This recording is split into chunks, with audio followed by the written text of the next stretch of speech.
Hello viewers, আসসালামু আলাইকুম। আজকে ইংরেজি গ্রামার ভয়েস নিয়ে আলোচনা করব যে সামান্য কিছু রুলসের মাধ্যমে যেন আমরা 12টি টেন্সেরই ভয়েস করতে পারি। আর 12টি সমস্ত টেন্সের নিয়ে যে ভয়েসটা করতে হয় সেটাকে বলে অ্যাসার্টিভ সেন্টেন্স। তো আমরা আজকে অ্যাসার্টিভ সেন্টেন্সের কীভাবে ভয়েস করতে হবে সেটা দেখব।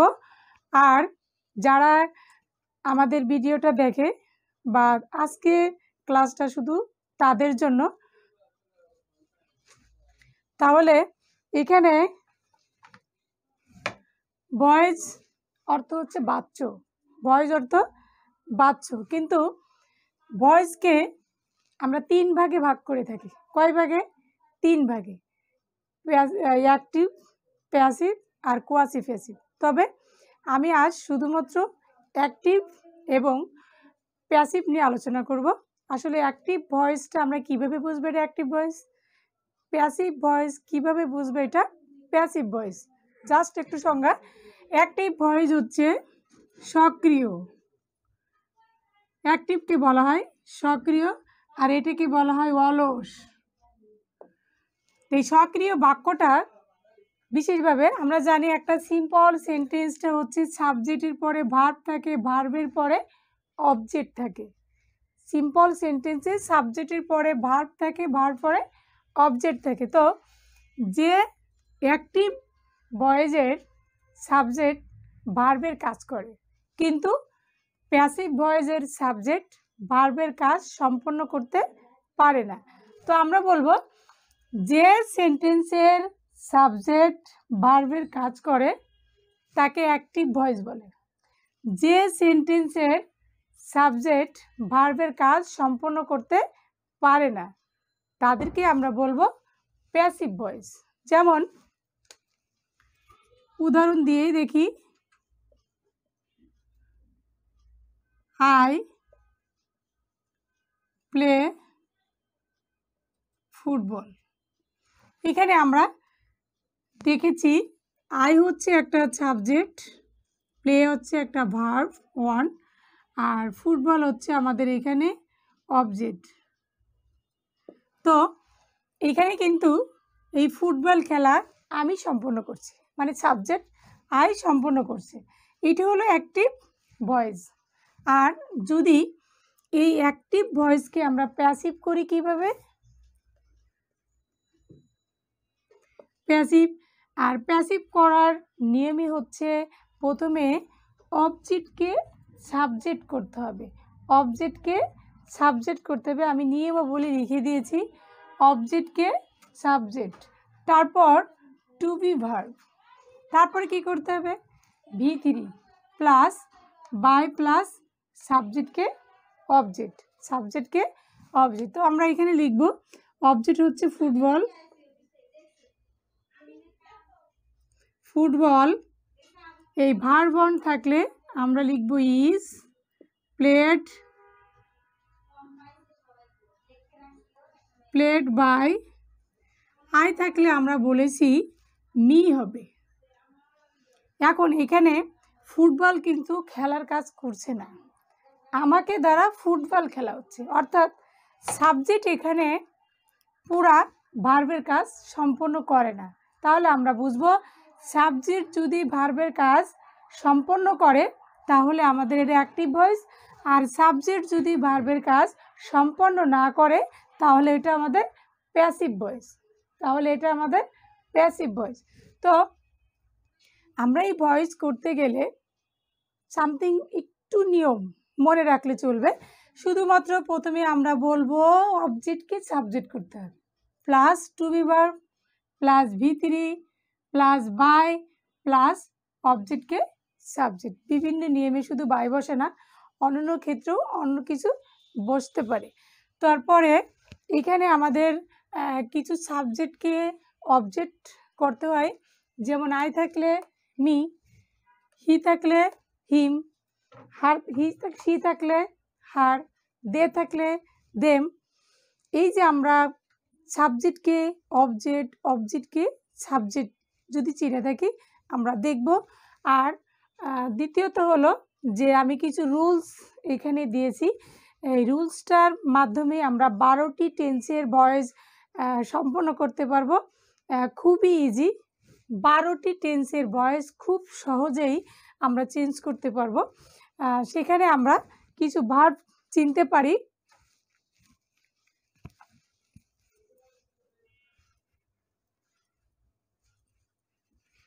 এই দেখেন, এখানে হচ্ছে আমরা এটাকে মুখস্থ, এই ছকটাকে অন্তত মুখস্থ রাখবো। কি রাখবো? মুখস্থ।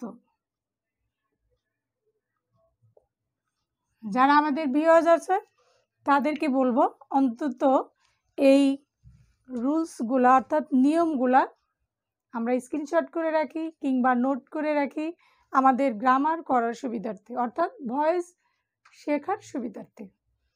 তাহলে আমরা দেখব সাবজেক্টের পর অর্থাৎ ভার্ব অন যদি থাকে তাহলে আমরা সাহায্যকারী ভার্ব বসাবো am, am, is, are plus V3 plus এখানে বসাবো কি V3। তাহলে আমরা শিখেছি যে ভার্ব অন থাকলে সাহায্যকারী ভার্ব কি বসাবো M, is, are plus V3। তাহলে 1 নম্বর রুলসে দেখি একটা উদাহরণ এক্সাম্পল দেই। বলতে পারি দে watt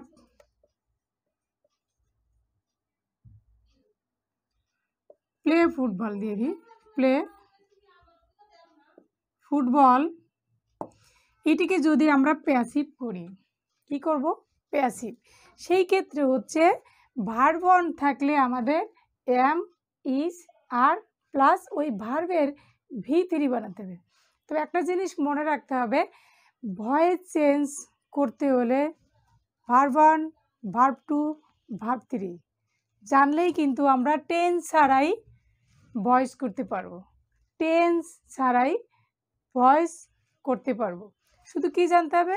verb one, verb two এবং verb 3। Verb one, verb two, verb 3। তো আমরা টেন্স ছাড়াই কিন্তু ভয়েস করছি। এখানে জাস্ট একটু চিহ্নিত করলাম কোনগুলা সাহায্যকারী ভার্ব।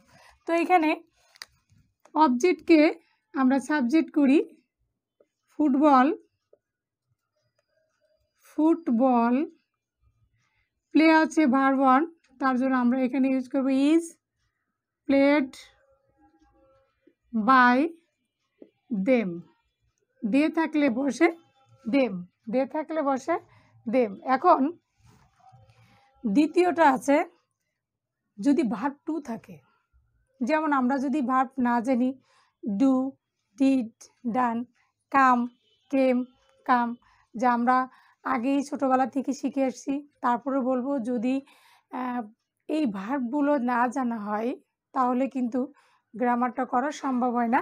তার জন্য আমরা verb one, verb two, verb 3 অবশ্যই অবশ্যই শিখব। তাহলে আমরা দেখি ভার্ব টু দিয়ে কি আছে। হি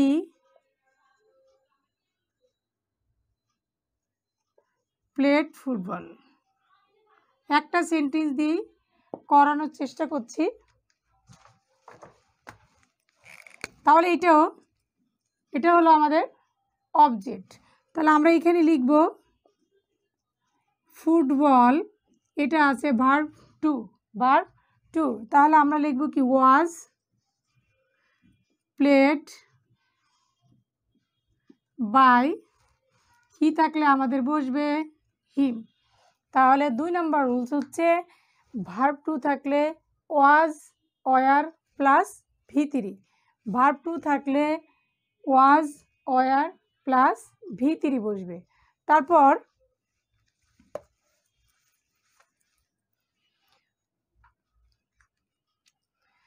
তারপরে হচ্ছে যদি হ্যাভ ভার্ব, যেমন এদেরকে কিন্তু বলা হয় am, is, are, was, are, shall have, will have. এদেরকে বলা হয় টু বি ভার্ব। কি ভার্ব? To be verb. এদেরকে বলা হয় হ্যাভ ভার্ব।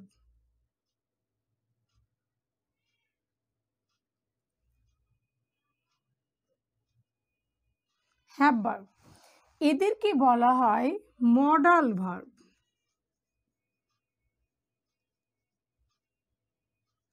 এদেরকে বলা হয় semi modal verb.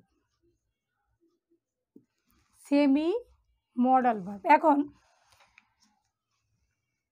To be verb যদি থাকে, টু বি ভার্ব যদি থাকে, যেমন am, is, are, was, were, shall be, will be, shall be, will be, তাহলে এরপরে এই টু বি ভার্বের পরে ভার্ব ওয়ান প্লাস আইএনজি থাকবে, যাদেরকে বলা হয় যেমন present continuous, past continuous, future continuous, সব কন্টিনিউয়াসে কিন্তু ইং থাকে। তো আমরা অত কিছু টেন্সে যাওয়ার কোনো দরকার নাই। যদি বলি টু বি ভার্ব থাকবে আর ভার্ব ওয়ান প্লাস আইএনজি থাকবে, সেই ক্ষেত্রে আমরা ইং থাকলে বিং হবে। কারণ যদি ভার্ব ওয়ানের সাথে আইএনজি যোগ হয় তাহলে কি লিখব? বিং। যেমন am being, is being, are being, was being, were being. আর যে ভার্ব থাকবে সে ভার্বের V3 তৈরি করতে হবে। তাহলে আমরা যদি জানি টু বি ভার্ব থাকলে প্লাস ভার্ব ওয়ানের সাথে আইএনজি থাকলে আমরা বিং প্লাস V3 করব। আরও শর্টভাবে বলা যেতে পারে, যেমন ইং থাকলে বিং লিখব, ইং থাকলেই বিং লিখব। তাহলে আমরা উদাহরণ দেখি, প্রত্যেকটার একটা করে উদাহরণ দেখতে পারি।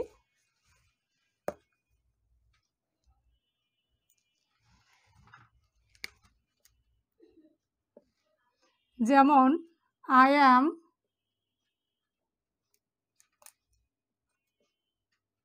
Reading a book, reading a book. সেই ক্ষেত্রে আমাদের কিন্তু এখানে অ্যাম আছে, কি আছে? অ্যাম আছে। এই অ্যাম আছে বিধায় আমরা বলেছি অ্যাম, ইজ, আর, ওয়াজ, আর থাকলে আমরা বিং প্লাস V3, এইখানে কিন্তু আমাদের বিং আছে, ইং আছে। তার জন্য আমরা কি লিখব? অবজেক্ট কি আগে সাবজেক্ট, এটা অবজেক্ট, এটা কি? এটা হলো ভার্ব, এটা হলো সাবজেক্ট, এটা হলো সাবজেক্ট, এটাই ভার্ব। তো আমরা এখানে অবজেক্টকে সাবজেক্ট করব, এ বুক, এ বুক। এখন প্রশ্ন হচ্ছে এম কেন বসলো না?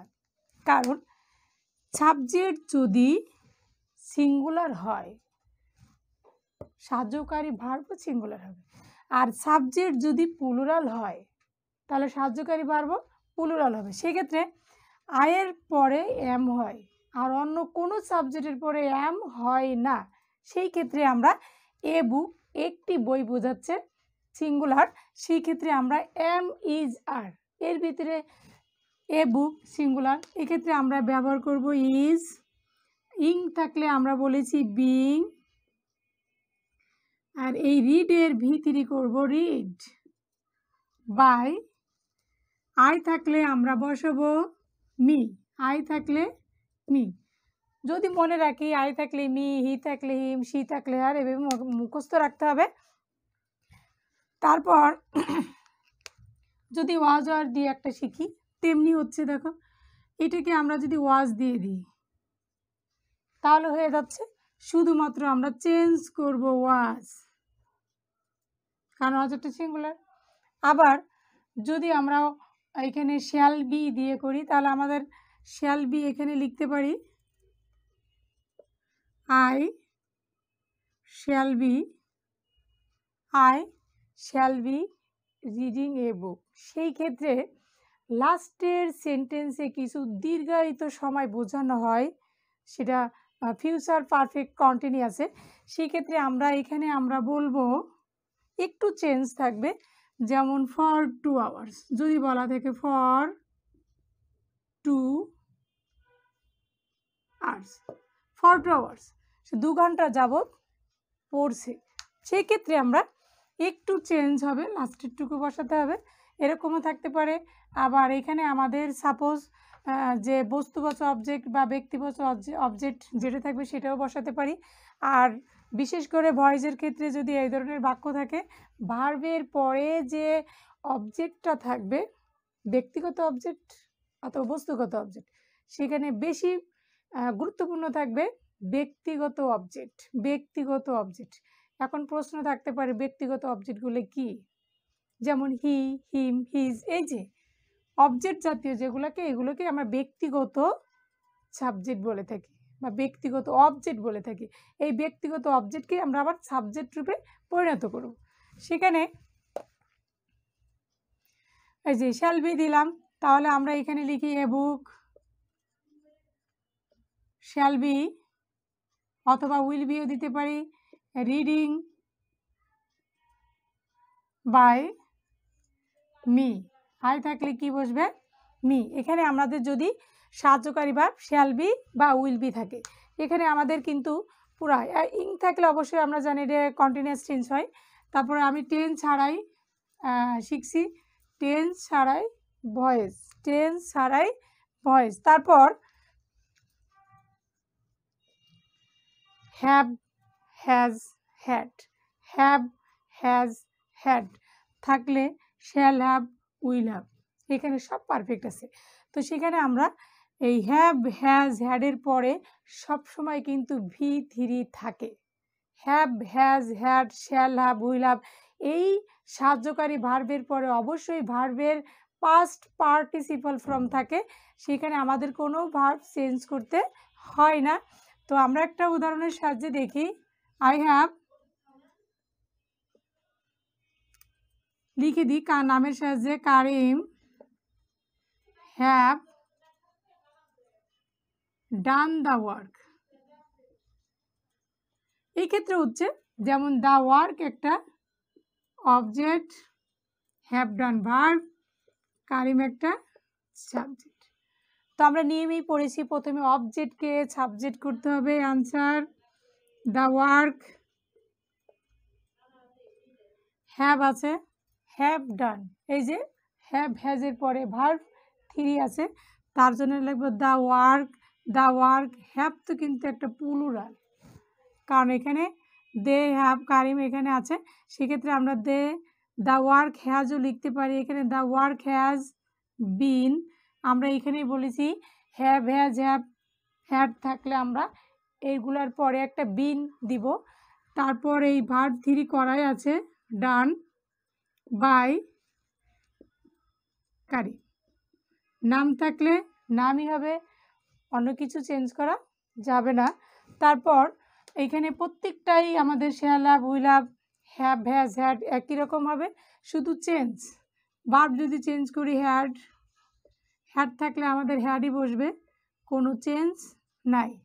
তাহলে আমরা সহজে বুঝলাম হ্যাভ, হ্যাজ, হ্যাড থাকলে হ্যাভ বিন, হ্যাড বিন, হ্যাঁ, shall have been, will have been, শুধুমাত্র সাহায্যকারী ভার্বটা চেঞ্জ হচ্ছে, আর কোনো কিছু চেঞ্জ নেই।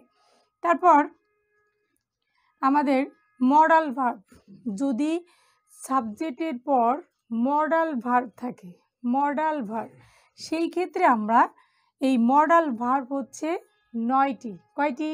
9টি। এই 9টি মডেলকে আমরা মডাল ভার্ব বলবো।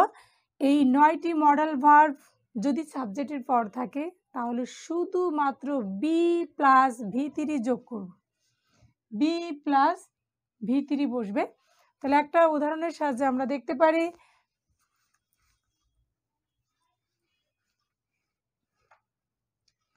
আই, যেমন সুমি, সুমি শ্যাল, বা শ্যাল বেশি ব্যবহৃত হয় না, উইল দিতে পারি, Sumi will read the book. আর আমরা এটুকু জানবো, মডাল ভার্বের পরে অবশ্যই ভার্ব অন থাকবে। মডাল সাহায্যকারী ভার্ব, যেটা মডাল ভার্বের পরে আমাদের মূল ভার্ব অন থাকবে। সেক্ষেত্রে আমরা এখানে অবজেক্টকে সাবজেক্ট করব, the work will be read by Sumi থাকলে সুমি, সুমি থাকলে আমরা হার লিখবো না, নাম থাকলে নাম, pronoun first person second person থাকলে আমরা চেঞ্জ করব। তারপর যদি শুট থাকে একই নিয়মে হবে, যদি উইল থাকলে একই নিয়মে হবে, ক্যান থাকলে একই নিয়মে হবে। যদি এখানে ক্যান থাকে তাহলে আমরা কি লিখব? Can be, can be. যদি এখানে আমাদের শুট থাকে তাহলে এখানে শুট বা উড, সেখানে আমরা এখানে উড ব্যবহার করব। এরকম শুধুমাত্র একই সেন্টেন্স কিন্তু শুধুমাত্র সাহায্যকারী ভার্বের লেনদেন। তারপর সেমি মডাল ভার্ব যদি থাকে সেক্ষেত্রেও কিন্তু আমরা বি প্লাস V3 বসাবো। Semi modal verb, semi modal verb যদি থাকে সেই ক্ষেত্রেও আমরা সেমি মডেল ভার্ব থাকলে সেক্ষেত্রে আমরা বি প্লাস V3 যোগ করব।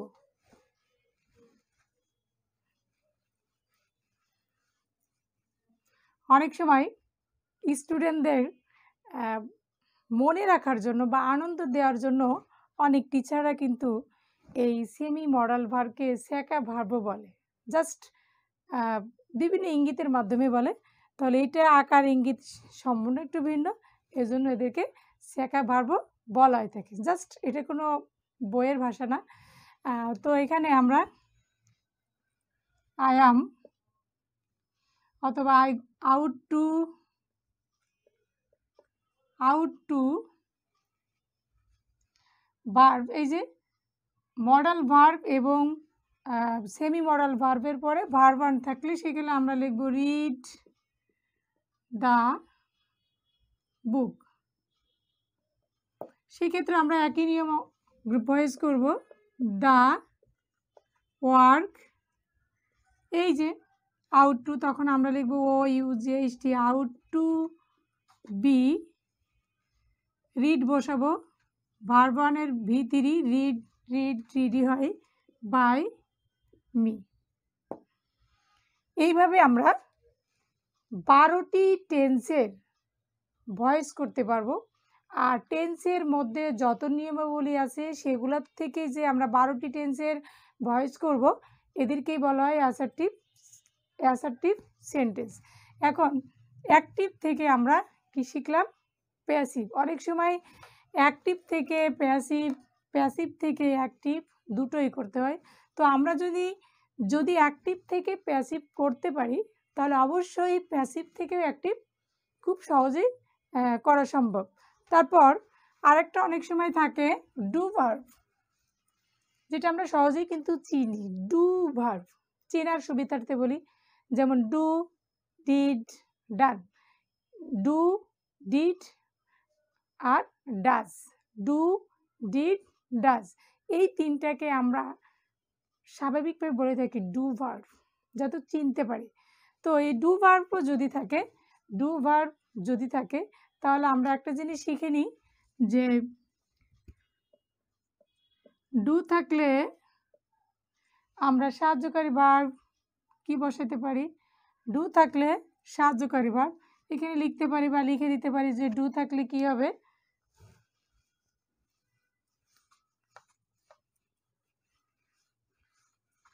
এটার নিচেই যে রুল ছিল তার নিচে লিখে নিতে পারো যে ডু অথবা ডাজ থাকলে আমরা সাহায্যকারী ভার্ব এম, ইজ, আর বসাবো।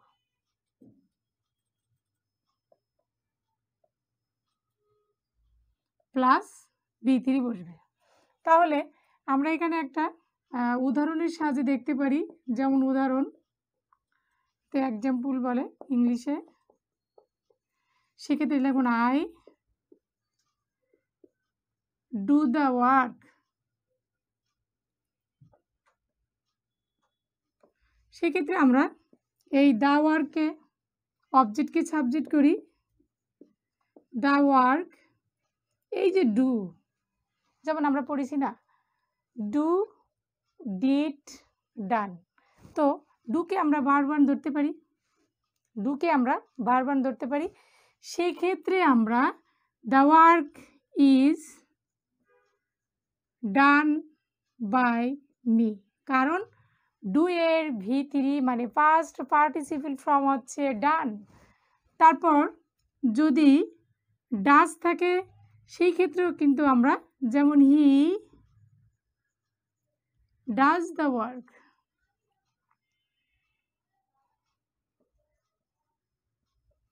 এখানে ডু এর সাথে ভার্বের সাথে এসবিএস আসছে, কারণ subject third person singular number. সেই ক্ষেত্রে আমরা লিখব দ্য ওয়ার্ক, ডু এর V3 done, the work is done by him. একইভাবে এসছে যদি আমরা বলি ডিড থাকে, কি থাকে? ডিডের ক্ষেত্রে আমরা কি চেঞ্জ করতে পারি? ডিডের ক্ষেত্রে আমরা চেঞ্জ করব, যদি ডিড থাকে, ডিড থাকলে আমরা ওয়াজ ওয়ার ব্যবহার করব। ওয়াজ ওয়ার প্লাস V3 বসবে, যেমন আই ডিড দ্য ওয়ার্ক। একই সেন্টেন্স দ্বারা বোঝানোর চেষ্টা করছি। তখন আমরা লিখব দ্য ওয়ার্ক ডিড একটা হচ্ছে ভার্ব টু। সেক্ষেত্রে আমরা ভার্ব টু থাকলে কি বসাবো? ওয়াজ ডান বাই মি।